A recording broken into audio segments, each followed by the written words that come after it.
Invited as our guest speaker this morning for three reasons. A gentleman, he loves Jesus, he has a compelling life story, and he is a distinguished man of science and healing. We hope that he can help us sort some things out. May I introduce the Director of Pediatric Neurosurgery at one of the world's great hospitals, Johns Hopkins in Baltimore, Dr. Benjamin Carson, Sr.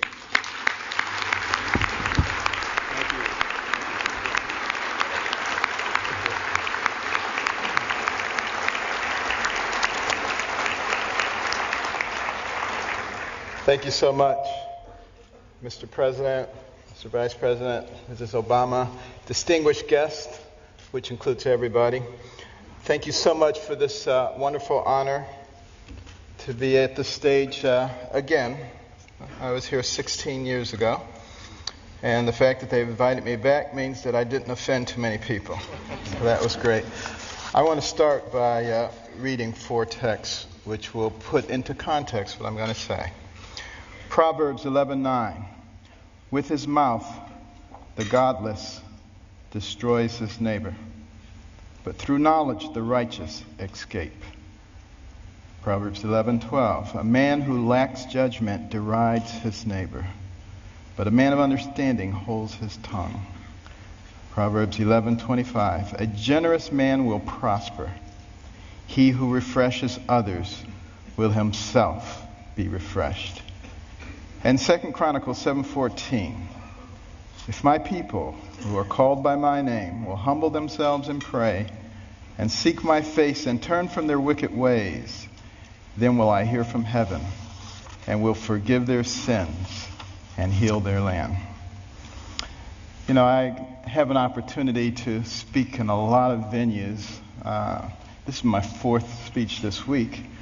And I have an opportunity to talk to a lot of people. And I've been asking people, what concerns you? What are you most concerned about in terms of the spirituality and the direction of our nation and our world? And I've talked to very prominent Democrats, very prominent Republicans. And I was surprised by the uniformity of their answers. And those have informed my comments this morning. Now, it's not my intention to offend anyone. I have discovered, however, in recent years that it's very difficult to speak to a large group of people these days and not offend someone. And people walk around with their feelings on their shoulders waiting for you to say something. Did you hear that? And they can't hear anything else you say. The PC police are out in force at all times. I remember once I was talking to a group about the difference between a human brain and a dog's brain. And a man got offended. He said, you can't talk about dogs like that. But, you know, people just focus in on that, completely miss the point of what you're saying. And we've reached a point where people are afraid to actually talk about what they want to say because somebody might be offended. People are afraid to say Merry Christmas at Christmas time. It doesn't matter whether the person you're talking to is Jewish or, you know, whether they're any religion. That's a salutation, a greeting of goodwill. We've got to get over this sensitivity, you know, and it keeps people from saying what they really believe. You know, I'm reminded of a very successful young businessman, and he loved to buy his mother these exotic gifts for Mother's Day, and he ran out of ideas, and then he ran across these birds. These birds were cool. You know, they cost $5,000 a piece. They could dance, they could sing, they could talk. He was so excited he bought two of them.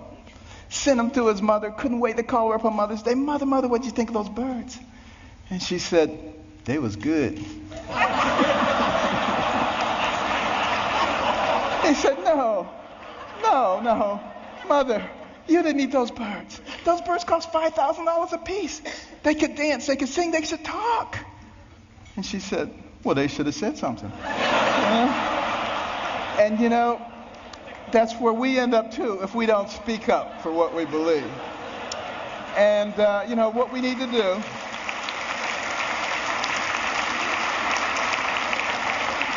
What we need to do in this PC world is forget about unanimity of speech and unanimity of thought. And we need to concentrate on being respectful those people with whom we disagree. And that's when I think we begin to make real progress. And one last thing about political correctness, which I think is a horrible thing, by the way. I'm very, very compassionate, and I'm not ever out to offend anyone. But PC is dangerous. Because you see, this country, one of the founding principles was freedom of thought and freedom of expression. And it muffles people. It puts a muzzle on them. And at the same time, keeps people from discussing important issues while the fabric of their society is being changed. And we cannot fall for that trick. And what we need to do is start talking about things that are important, things that were important in the development of our nation. Well, one of those things was education. I'm very passionate about education because it's made such a big difference in my life. But here we are at a time in the world, the information age, the age of technology. And yet, 30% of people who enter high school in this country do not graduate. 44% of people who start a 4-year college program do not finish it in 4 years. What is that about? Think back to a darker time in our history, 200 years ago when slavery was going on. It was illegal to educate a slave, particularly to teach him to read. Why do you think that was? Because when you educate a man, you liberate a man. And there I was as a youngster, placing myself in the same situation that a horrible institution did, because I wasn't taking advantage of the education. I was a horrible student. Most of my classmates thought I was the stupidest person in the world. They called me dummy. I was the butt of all the jokes. Now, admittedly, it was a bad environment. Single parent home. You know, my mother and father had gotten divorced early on. My mother got married when she was 13. She was one of 24 children. Had a horrible life. Discovered that her husband was a bigamist. Had another family. And she only had a third grade education. She had to take care of us. Dire poverty. Had a horrible temper, poor self-esteem. All the things that you would think would preclude success. But I had something very important. I had a mother who believed in me. And I had a mother who would never allow herself to be a victim, no matter what happened. Never made excuses, and she never accepted an excuse from us. And if we ever came up with an excuse, she always said, "Do you have a brain?" And if the answer was yes, then she said, "Then you could have thought your way out of it. It doesn't matter what John or Susan or Mary or anybody else did or said." And it was the most important thing she did for my brother and myself. Because if you don't accept excuses, pretty soon people stop giving them and they start looking for solutions. And that is a critical issue when it comes to success. Well, you know, we did live in dire poverty. And one of the things that I hated was poverty. You know, some people hate spiders, some people hate snakes. I hated poverty. I couldn't stand it. And, but you know, my mother couldn't stand the fact that we were doing poorly in school. And she prayed and she asked God to give her wisdom. What could she do to get her young sons to understand the importance of developing their minds so that they can control their own lives? And you know what? God gave her the wisdom, at least in her opinion. My brother and I didn't think it was that wise, because it was to turn off the TV. Let us watch only 2 or 3 TV programs during the week, and with all that spare time, read 2 books apiece from the Detroit Public Libraries and submit to her written book reports, which she couldn't read, but we didn't know that. And she put check marks and highlights and stuff. But, you know, I just hated this. And my friends were out having a good time. Her friends would criticize her. They would say, "You can't make boys stay in the house reading books. They'll grow up, they'll hate you." And I would overhear them, and I'd say, "Mother, you know they're right." But she didn't care, you know. But after a while, I actually began to enjoy reading those books. Because we were very poor, but between the covers of those books, I could go anywhere, I could be anybody, I could do anything. I began to read about people of great accomplishment. And as I read those stories, I began to see a connecting thread. I began to see that the person who has the most to do it You and what happens to you in life is you. You make decisions. You decide how much energy you want to put behind that decision. And I came to understand that I had control of my own destiny. And at that point, I didn't hate poverty anymore because I knew it was only temporary. I knew I could change that. It was incredibly liberating for me. It made all the difference. And continue on that theme of education. In 1831, Alexis de Tocqueville came to America to study this country. The Europeans were fascinated. How could a fledgling nation, barely 50 years old, already be competing with them on virtually every level? This was impossible. De Tocqueville was going to sort it out. And he looked at our government, and he was duly impressed by the 3 branches of government. 4 now, because now special interest groups. But it was only 3 back in those days. And, he said, wow, this is really something. And then he said, but let me look at their educational system. And he was blown away. See, that anybody finishing the 2nd grade was completely literate. He could find a mountain man on the outskirts of society. The man could read the newspaper, could have a political discussion, could tell him how the government worked. If you really want to be impressed, take a look at the chapter on education in my latest book, America the Beautiful, which I wrote with my wife. Came out last year.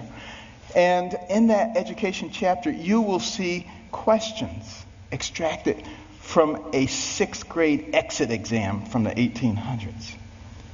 A test you had to pass to get your 6th grade certificate. I doubt most college graduates today could pass that test. We have dumbed things down to that level. And the reason that is so dangerous is because the people who founded this nation said that our system of government was designed for a well-informed and educated populace. And when they become less informed, they become vulnerable. Think about that. Our system of government, and that's why the education is so vitally important. Now, some people say, you're overblowing it, things aren't that bad. And you're a doctor, a neurosurgeon. Why are you concerned about these things? I've got news for you. 5 doctors signed the Declaration of Independence. Doctors were involved in the framing of the Constitution, the Bill of Rights, a whole bunch of things. It's only been in recent decades that we've extracted ourselves, which I think is a big mistake. We need doctors and we need scientists, engineers. We need all of those people involved in government, not just lawyers. I don't have anything against lawyers, but, here's the thing about lawyers. And I'm sorry, but I got to be truthful, okay? Got to be truthful. What do lawyers learn in law school? To win. By hook or by crook, you got to win. So you got all these Democrat lawyers and you got all these Republican lawyers, and their side wants to win. We need to get rid of that. What we need to start thinking about is how do we solve problems?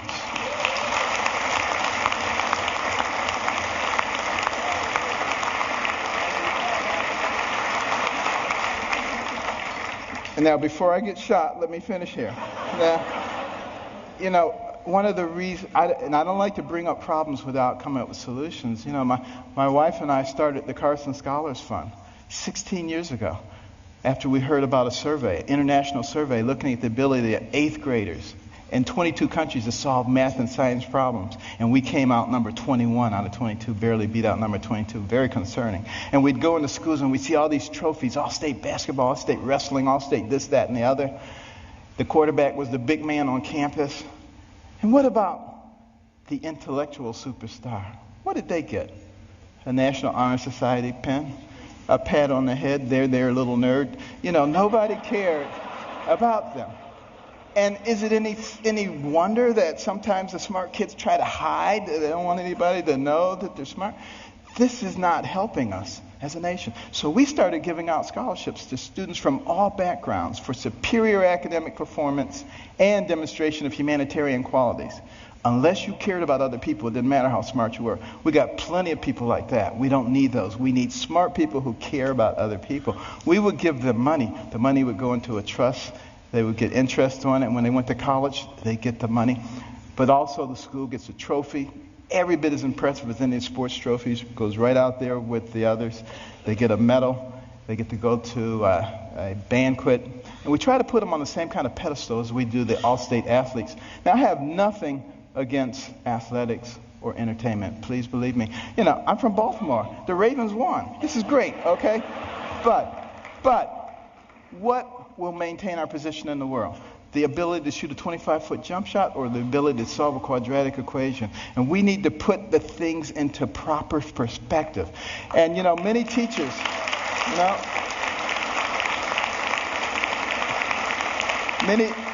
many teachers have told us when we put a Carson Scholar in their classroom, the GPA of the whole class goes up over the next year.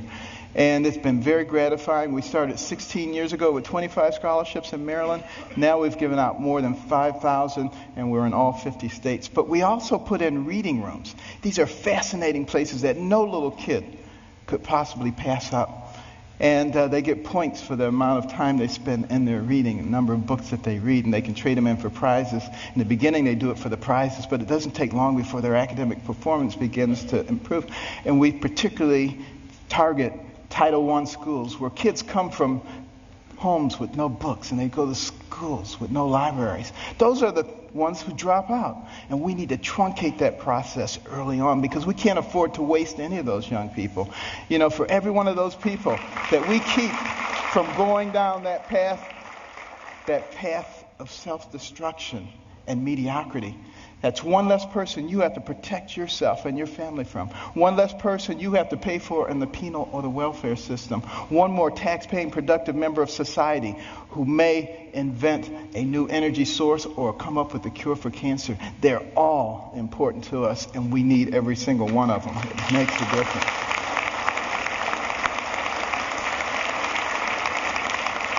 And when you go home tonight, please read about it. Carson Scholars Fund. CarsonScholars.org. But why is it so important that we educate our people? Because we don't want to go down the same pathway as many other pinnacle nations who have preceded us. I think particularly about ancient Rome. Very powerful. Nobody could even challenge them militarily. But what happened to them? They destroyed themselves from within. Moral decay. Fiscal irresponsibility. They destroyed themselves. And if you don't think that can happen to America, you get out your books and you start reading. But you know, we can fix it. Why can we fix it? Because we're smart. We have some of the most intellectually gifted people leading our nation. All we need to do is remember what our real responsibilities are so we can solve the problems. I think about these problems all the time. And, you know, my role model was Jesus. And he used parables to help people understand things.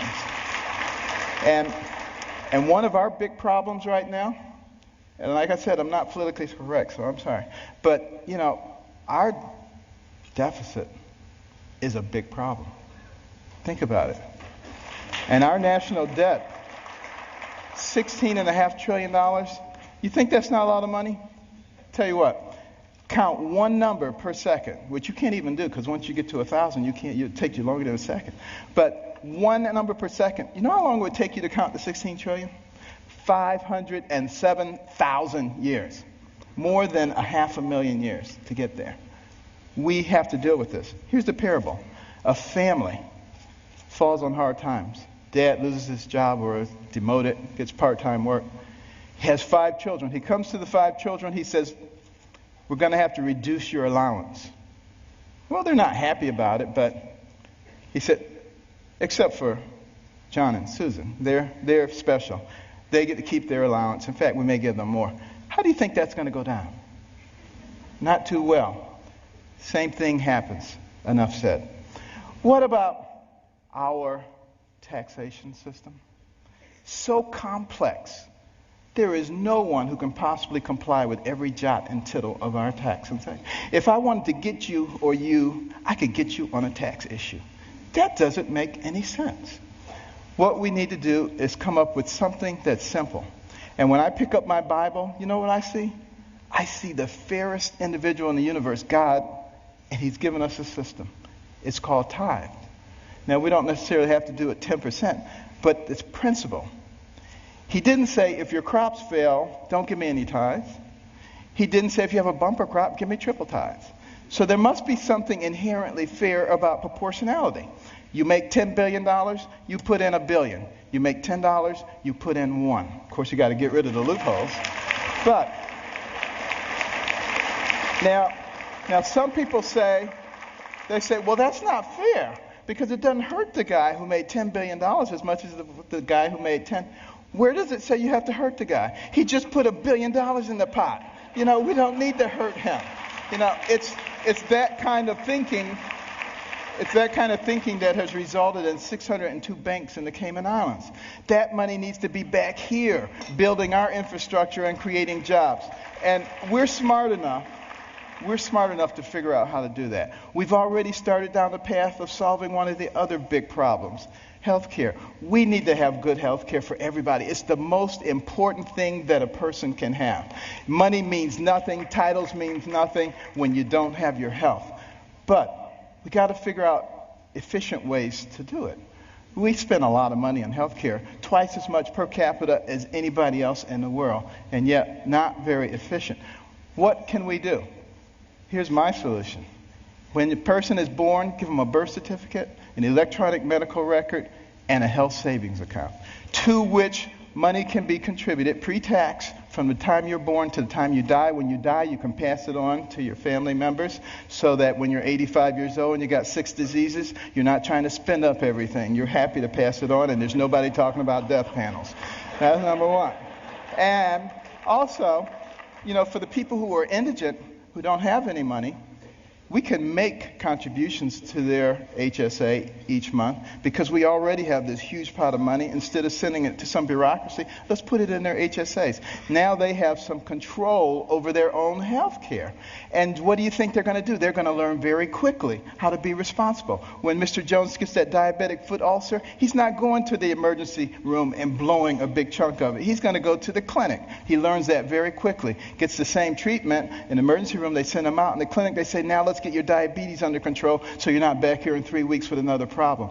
That's how we begin to solve these kinds of problems. It's much more complex than that, and I don't have time to go into it all. But we can do all of these things because we're smart people. And let me just begin to close here by another parable. Sea captain, and he's out on the sea near the area where the Titanic went down. And they look ahead, and there's a bright light right there. Another ship, he figures, and he tells his signaler, signal that ship, deviate 10 degrees to the south. Back comes the message, no, you deviate 10 degrees to the north. Well, he's a little bit incensed, He says, send a message, this is Captain Johnson. Deviate 10 degrees to the north. Back comes the message. This is Ensign 4th Class Riley. Deviate 10 degrees to the south. Now he's really upset. He says, send him a message. This is a naval destroyer. Back comes the message. This is a lighthouse.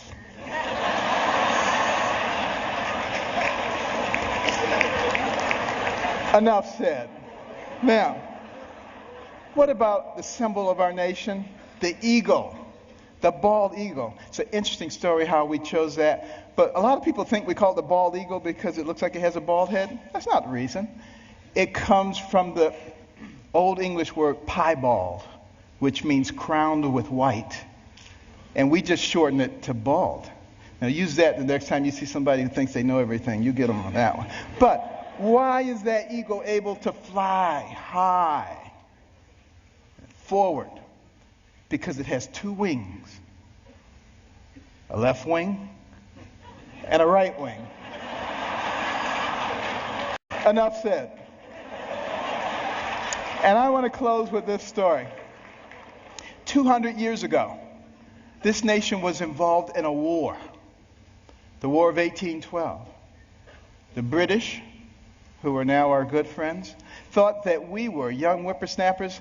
It was time for us to become a colony again. They were winning that war, marching up the eastern seaboard, destroying city after city, destroyed Washington, D.C., burned down the White House. Next stop, Baltimore. As they came into the Chesapeake Bay, that armada of ships, warships, as far as the eye could see, it was looking grim. Fort McHenry standing right there. General Armistead, who was in charge of Fort McHenry, had a large American flag commissioned to fly in front of the fort. The admiral in charge of the British fleet was offended. He said, "Take that flag down. You have until dusk to take that flag down. If you don't take it down, we will reduce you to ashes."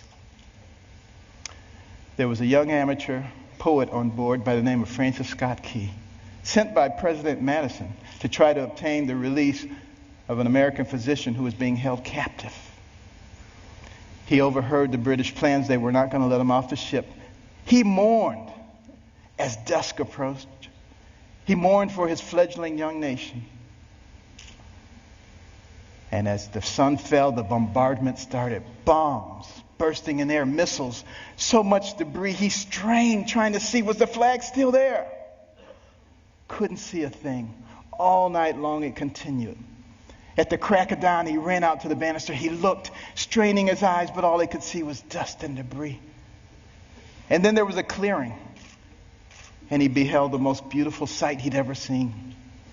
The torn and tattered stars and stripes still waving.